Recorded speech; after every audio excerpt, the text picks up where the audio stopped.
Muy buenas tardes. Arrancamos Visión Global con la mirada puesta en esas caídas que ha protagonizado hoy la bolsa europea. El DAX ha sido entre las principales plazas europeas la más mermada, la más perjudicada en el día de hoy. 1,98% de recorte, 12.834 puntos, alejándose todavía más del nivel de los 13.000.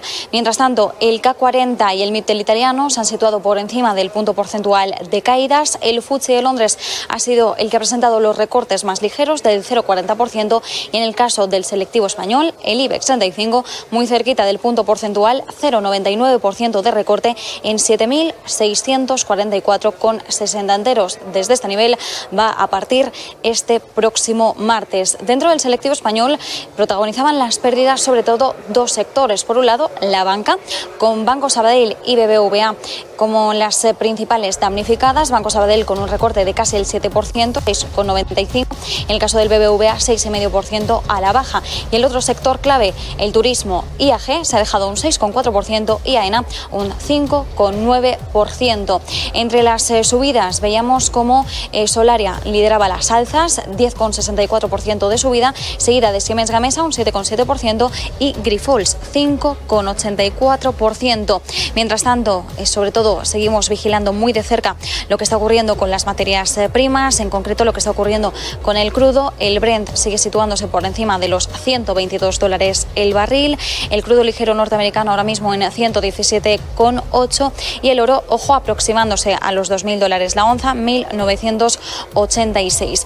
En el caso de Wall Street seguimos viendo cómo se profundizan pérdidas. El Nasdaq 100 se está dejando ya más de un 2%, 13.561 puntos, el S&P 500 por debajo de los 4.250, ahora mismo 4.247, con un recorte del 1,8%, y en el caso del Dow Jones, recorte del 1,7% en 33.039 puntos. Con esta fotografía y teniendo en cuenta cómo se están trasladando los temores de la guerra entre Ucrania y Rusia en la renta variable, nos trasladamos a México. Saludamos a nuestro compañero José Ricardo Rangel para conocer cómo está yendo allí la sesión bursátil. José Ricardo, muy buenas.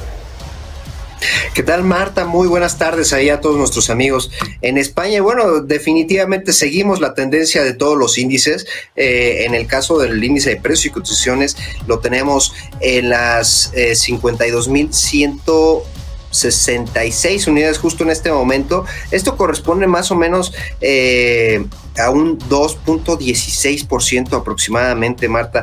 Esto es muy relevante porque, pues vaya, recordemos que en semanas anteriores habíamos alcanzado los máximos. Ya les estoy compartiendo ahí la pantalla, y al día de hoy, bueno, pues ya estamos 2.16, 2.15% a la baja. Interesante, como bien lo comentas, la parte de los commodities, del oro, en esta onza que en México se acuña, que se llama centenario. Es una onza de oro, bueno, ya está en 53.200 pesos. El día viernes lo platicábamos y estaba más o menos en 51,000 pesos aproximadamente. El tipo de cambio es el que sí se está deteriorando muchísimo, Marta, amigos allá. Pues, está teniendo un tipo de cambio dentro de los 21.21 pesos por dólar. Recordemos que la semana pasada, sobre todo a principios de la semana pasada y la antepasada, estamos entre los 20 pesos, entre los 20 centavos por dólar, pero sobre la base de los 20 pesos. Ahorita ya estamos tocando los 21 pesos. Entonces, bueno, pues esta degradación de la depreciación del tipo de cambio de nuestro peso frente al dólar, bueno, pues es más que evidente. Los principales empresas que están siendo las beneficiadas de esta pues masacre, diría yo, que se está, de este temor que se está teniendo en México y en el mundo. Bueno, pues sigue siendo Peñoles. Peñoles sigue a la alza, con 297 pesos la acción, lo que corresponde más o menos a los 2.26% a la alza. Esto recordemos porque Peñoles pues es una empresa minera que dentro de su portafolio pues tiene la parte precisamente de extracción de oro y de plata. Entonces pues vaya, están pues utilizando como refugio dentro del mercado accionario pues a esta empresa. Las principales bajas que tenemos aquí en el índice, ya estamos 2.17 a la baja, la tenemos en la parte de aeronáutica, la aerolínea Volaris con 8.22 a la baja, Bimbo con 6.89, la parte de consumo, toda esta parte que está muy ligada precisamente al tema del trigo y que también pues recordemos para nuestros amigos que no han estado atentos a lo que hemos dicho en semanas pasadas, Bimbo ha cerrado sus plantas precisamente allá en Ucrania. La parte de medios, Televisa con 6.52 a la baja y seguido también la parte de cementos, la parte de la industria de la construcción con 5.68 a la baja. Esto es por parte de Cemex. Alsea, que también pues vaya, es esta controladora de franquicias, sobre todo enfocadas en la parte de cafés, de cafeterías, de comida rápida, que pues obviamente todo esto tiene un impacto sobre todo en el tipo, en el precio del petróleo, todo lo que es el gas. Bueno, pues estas empresas, tanto Volaris como Bimbo, como el mismo Cemex y Alsea, bueno, pues tienen una gran dependencia estos energéticos para la transformación de sus productos en mayor o menor medida, y bueno, pues es donde está impactando precisamente las principales bajas acá en México. Y bueno, vámonos con nuestro invitado, Marta, porque pues vamos a hablar precisamente de este deterioro que pues está teniendo la economía y cómo va a impactar, cuáles son las estrategias, sobre todo de estas cobranzas delegadas que ya están pues poniendo sobre la mesa los legisladores. Vamos con nuestro invitado, Marta, adelante. Así es, José, a seguir hablando una jornada más sobre la cosa delegada, y en este caso pues vamos a hablar del impacto de esta cobranza en los empleados y también en las empresas. Nos acompaña Leticia Hernández, es Director People Strategy and Talent Management. Leticia, muchísimas gracias por acompañarnos estos minutos en Visión Global. Muchísimas gracias a ti, Marta, y a todo su auditorio. Ricardo, también gracias. Bueno, charla muy interesante la que vamos a tener en los próximos minutos. Leticia, sé que me gustaría lanzarte la primera pregunta, ¿no? Y es cómo están observando en estos momentos tanto las empresas como los trabajadores, los empleados, esta parte, ¿no?, de la cobranza delegada y sobre todo el impacto que podría tener. Es un tema, como bien dicen, es muy interesante y creo que va a tener diferentes impactos, ¿no? A nivel de los empleadores en el tema de México, ¿no? Básicamente lo que está buscando esta figura de hacer una delegación de la cobranza, básicamente está endosando a los empleadores todo lo que es el recobrar la cartera y las pérdidas que se han tenido en la pandemia. Hablábamos hace algún tiempo acerca de cómo la pandemia había venido a eliminar empleos y había venido a eliminar ingresos de familias, y el hecho de no tener un ingreso, una nómina, y el haber tenido créditos para poder pagar diferentes bienes, tales como casas, y hasta viajes, autos, etcétera, ahora está empezando a tener un déficit moroso, ¿no? Entonces, todo esto ha generado como una bolsa de incobrables, y entonces lo que sucede es que los legisladores están viendo como una salida el hecho de que las personas que actualmente están empezando a recuperar sus empleos puedan empezar a generar pagos seguros a la banca a través de los descuentos vía nómina. La cobranza delegada se está especificando en estos momentos únicamente para los créditos de nómina, pero un impacto interesante es que podría generarse un precedente para que a través del pago directo y electrónico a los trabajadores en su nómina, no solamente se pueda descontar los pagos de los préstamos de nómina, sino también el tema de las hipotecas, préstamos de auto, etcétera, y creo que ese podría ser un impacto bastante negativo hacia los trabajadores que cada uno sabe o sabrá cómo administrar su dinero, pero también hacia los empleadores. Creo yo que uno de los puntos importantes es la generación del prejuicio contra la deuda, uno de los impactos definitivamente que podrían ser más negativos en ese sentido. Si una empresa está por contratar tal vez 2 personas con igual talento o con igual capacidad, probablemente va a elegir a aquel que no le vaya a representar un riesgo económico o administrativo, porque no va a tener que generar la cobranza delegada. Entonces, ante 2 perfiles igual, podría prestarse incluso a temas de discriminación.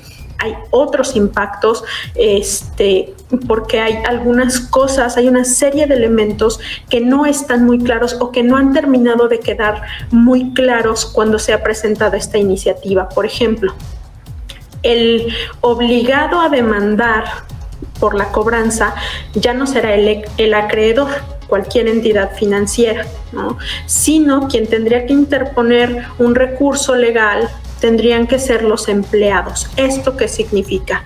En México tenemos una serie de mecanismos para evitar no solamente el sobreendeudamiento, sino que se traspasen o que se pisen los derechos de los trabajadores al no poder embargar el salario. Es una ley que ha estado vigente por muchos años desde que nuestra Constitución existe, el hecho de que el salario no es sujeto a embargarse. Después hubo una actualización en este sentido, y ahora lo que se dice es que no se puede embargar más del 30% del diferencial entre el salario mínimo y el salario que efectivamente percibe el trabajador. En los términos de la cobranza delegada no se ha quedado claro, no se ha hecho evidente si este porcentaje va a ser respetado o no, porque se habla de que toda la deuda va a ser sujeta a todo el salario y a todas las prestaciones que el trabajador tenga. Entonces, no queda claro no solamente el porcentaje hasta el cual podría responder el trabajador, sino que tampoco queda claro el mecanismo a través del cual el trabajador podría expresar que ya está siendo sobrepasado y poner un límite. Lo que se entiende, según la ley o la figura de la cobranza delegada, lo que se estaría pensando o lo que se podría llegar a interpretar es que el 100% del salario y las prestaciones de los trabajadores podrían ser sujetos a embargarse para pagar las deudas, cosa que en realidad es un asunto de mucha preocupación, no solamente para los empleados, sino también para los empleadores, que además se convertirían en juez y parte. El empleador no solamente es la persona o la entidad que daría un salario, sino que también sería el encargado de recuperar todo ese salario para poder pagar las deudas del trabajador a un acreedor financiero.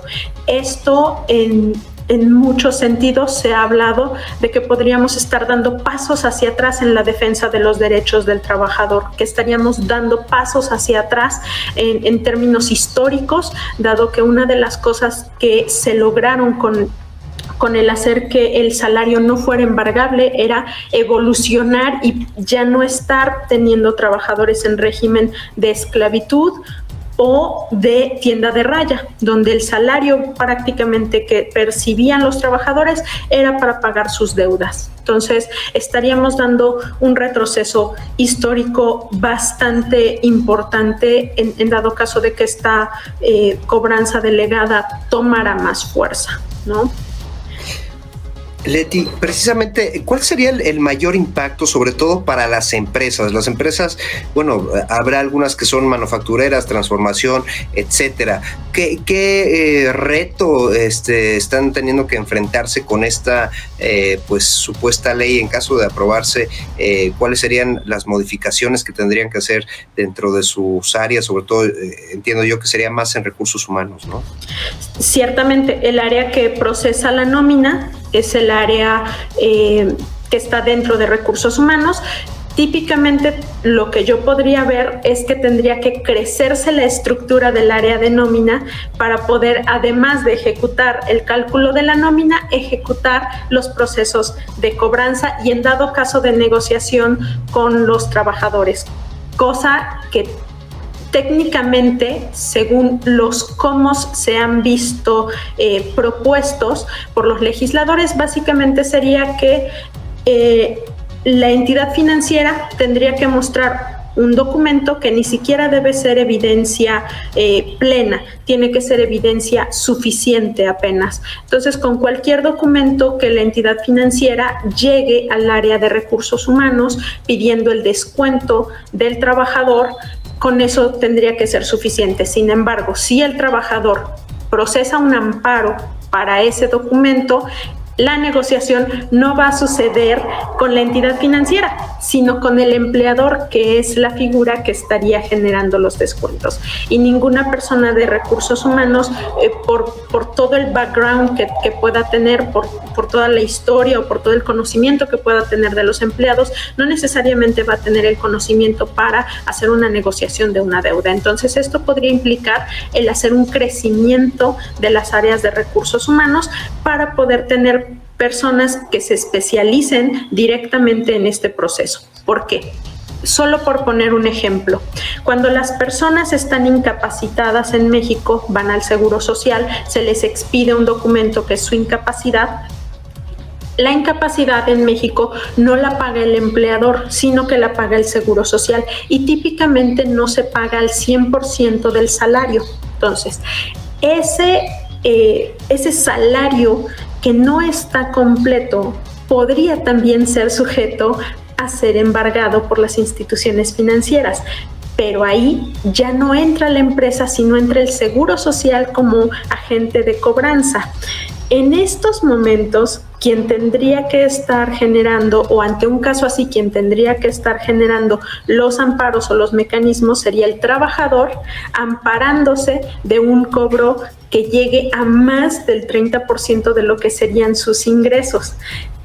Estos procesos o estos procedimientos básicamente lo que van a tender a hacer es que las áreas de recursos humanos se vean rebasadas en competencias y en habilidades y en procesos y en procedimientos.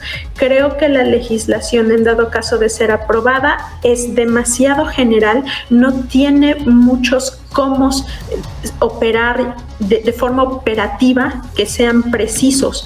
Tenemos, por ejemplo, el hecho de que incluso ahora los sindicatos, cámaras de comercio, además de los empleadores, podrán realizar cobros por o en nombre de instituciones financieras como las SOFOMES o como los bancos con los cuales se tengan créditos de nómina. Esto es bastante grave, puesto que dentro de este proceso de cobranza, quien tiene un ingreso, el trabajador, no va a llegar el ingreso completo.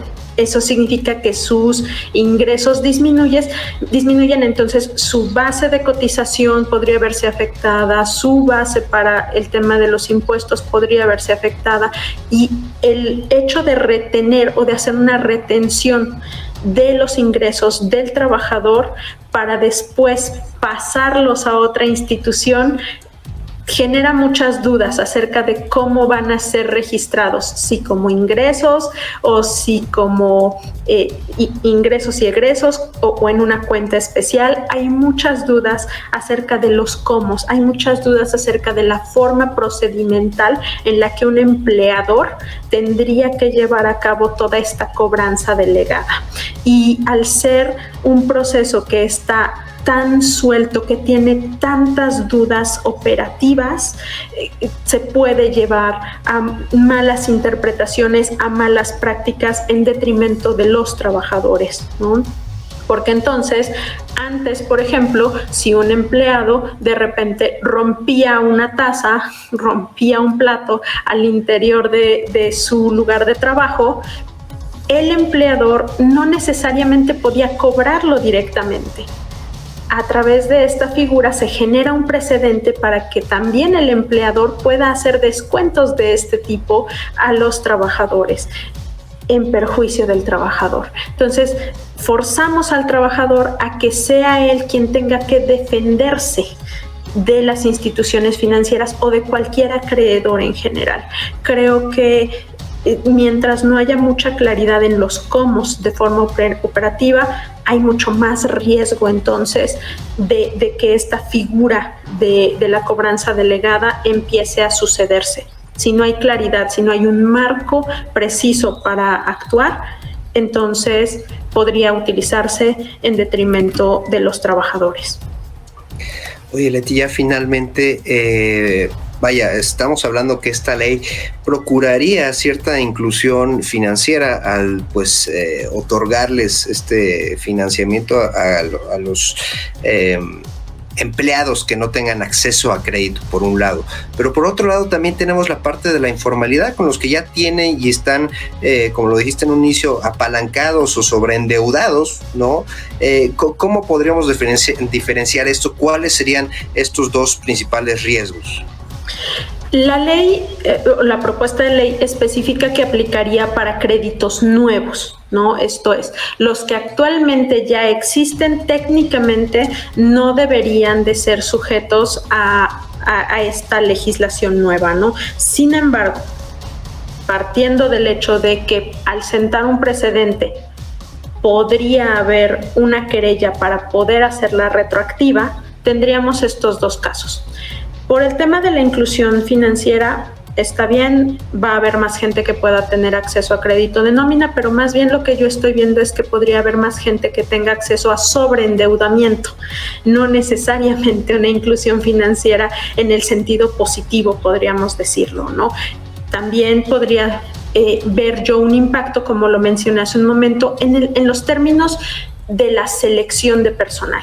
Podrá ser mucha inclusión financiera, pero una empresa siempre va a ver por donde haya menos riesgo, y una persona que yo pueda contratar pero que trae una deuda podría generar un tema de discriminación para el futuro empleado o el posible futuro empleado si veo que trae una deuda versus alguien que no la tiene, y voy a tratar de tener el menor riesgo posible. Ahora, de las personas que están en la informalidad actualmente, cuando quieran ellos empezar a trabajar o cuando vayan ellos encuentren un trabajo, muchos se quedaron sin trabajo por la pandemia, entonces ahora que empiecen a trabajar seguramente va a haber un tema de descuento vía nómina. Sin embargo, no se especifica en la propuesta de ley si se van a cobrar intereses solamente de los, digamos, intereses ordinarios o también de los moratorios. Eso podría otra vez empujar al trabajador a que sea embargado más del 30% de su sueldo o de todas sus prestaciones, incluyendo aguinaldos, utilidades, bonos, etcétera, para pagar esa deuda.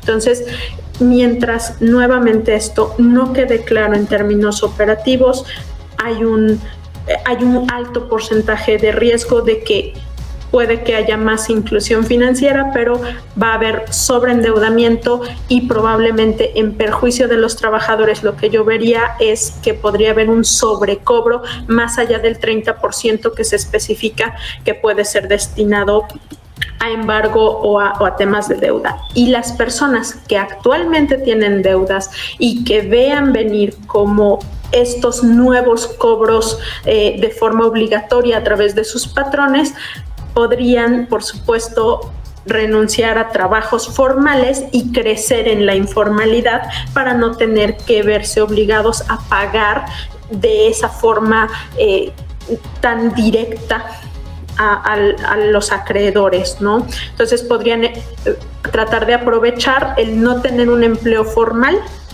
crecer en la informalidad para ellos poder pagar a su ritmo, ¿no?